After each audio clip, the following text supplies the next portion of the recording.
کہ جب رسول کریم حضرت ارباز بن ساریہ رضی اللہ تعالیٰ عنہ کہتے ہیں میری والدہ محترمہ پاس تھیں، اور حضرت ام ایمن یہ کون تھی؟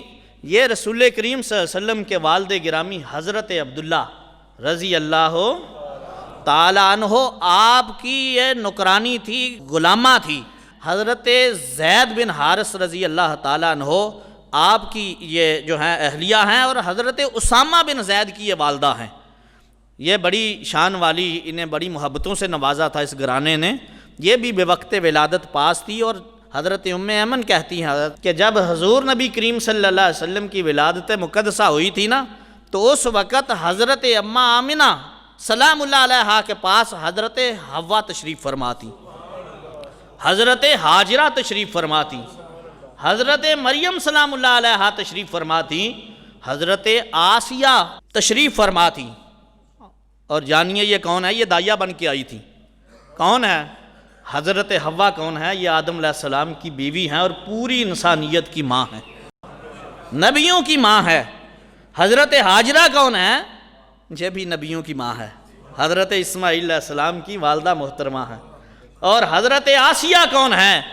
یہ ماں تو نبی کی نہیں، لیکن نبی کو پالنے والی ہے، موسیٰ کلیم علیہ السلام کی پرورش کرنے والی ہے۔ یہ فرعون کی بیوی تھی، موحد تھی، مسلمان تھی۔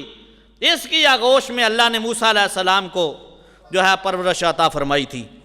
اور حضرت مریم یہ وہ ماں ہے جس کو اللہ نے یہ شان بخشی تھی کہ مریم سلام اللہ علیہا کو بغیر باپ کے عیسیٰ جیسا عظیم نبی بیٹا عطا فرمایا، اور جس کی دائیہ اللہ نے جو ہے وہ معاشرے سے جمع نہیں کی، عظمت والی نبیوں کی مائیں پاکیزہ عورتیں بنائی ہیں، وہ خود کتنی پاک ہوگی۔ کہتی ہیں جب مصطفیٰ کریم صلی اللہ علیہ وسلم کی ولادت مقدسہ ہوئی تھی تو ستارے جھک کے اتنے قریب آ گئے تھے میرے گھر کے، میں سمجھتی تھی میرے گھر میں گر نہ جائیں، اور ادا لہو قصور شام، نور اتنا چمکا تھا کہ میں دیکھ رہی تھی شام کے محلات مجھے گھر میں نظر آ رہے تھے۔ یہ اتنی شان والی ماں ہے، جس ماں کے لیے اللہ نے سبب اتنے پیدا فرمائے ہیں، جس آغوش میں میرے مصطفیٰ کریم صلی اللہ علیہ وسلم کو میرے رب نے بھیجا ہے، وہ اتنی شان والی۔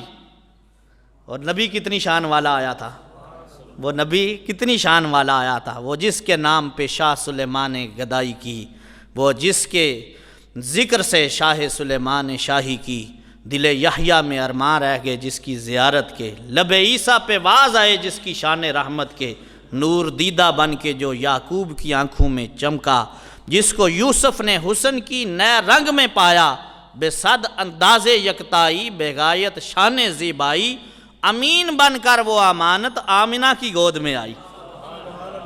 وہ سیدہ آمنہ کی گود میں اتنی عظیم امانت آئی ہے، یاد رکھو۔ اور دوسری بات ایک دل پہ لکھ لیں، جہاں محبت ہوتی ہے نا وہاں تنقید نہیں ہوتی۔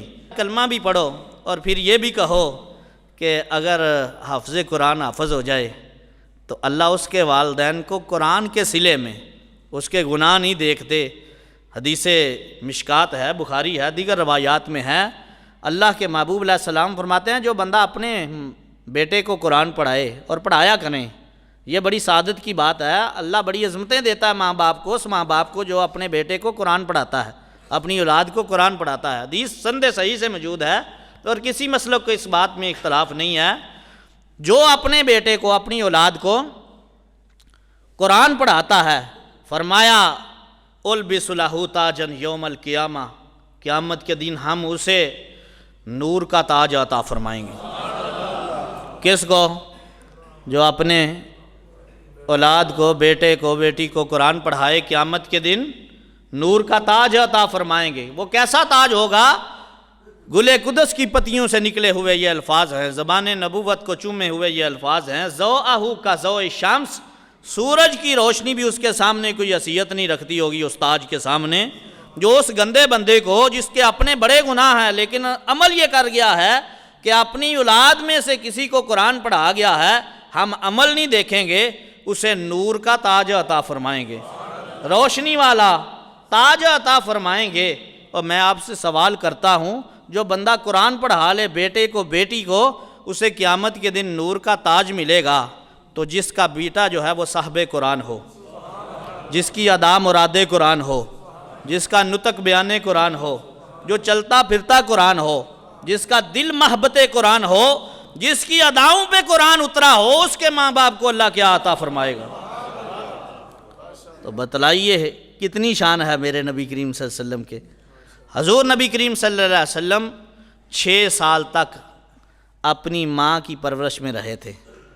6 سال کی عمر تھی کہ وہ بولتا ہوا چمن جو ہے وہ خاموش ہو گیا تھا، ماں دنیا سے چلی گئی تھی۔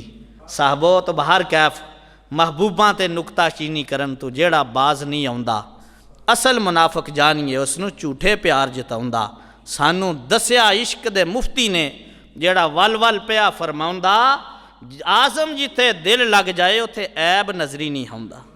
اور یار عیب ہو بھی تو نظر نہیں آتا، تو جس نسب نامے میں ہے ہی نہیں عیب، کاننا کا قد خلقتا کما تشاء، بخاری شریف ہے۔ حسان بن ثابت ممبر نبوت پہ بیٹھ کے حضور کے سامنے کہا تھا خلقتا مبرأ من کل عیب، یا رسول اللہ آپ کو اللہ نے ہر عیب سے پاک پیدا فرمایا ہے۔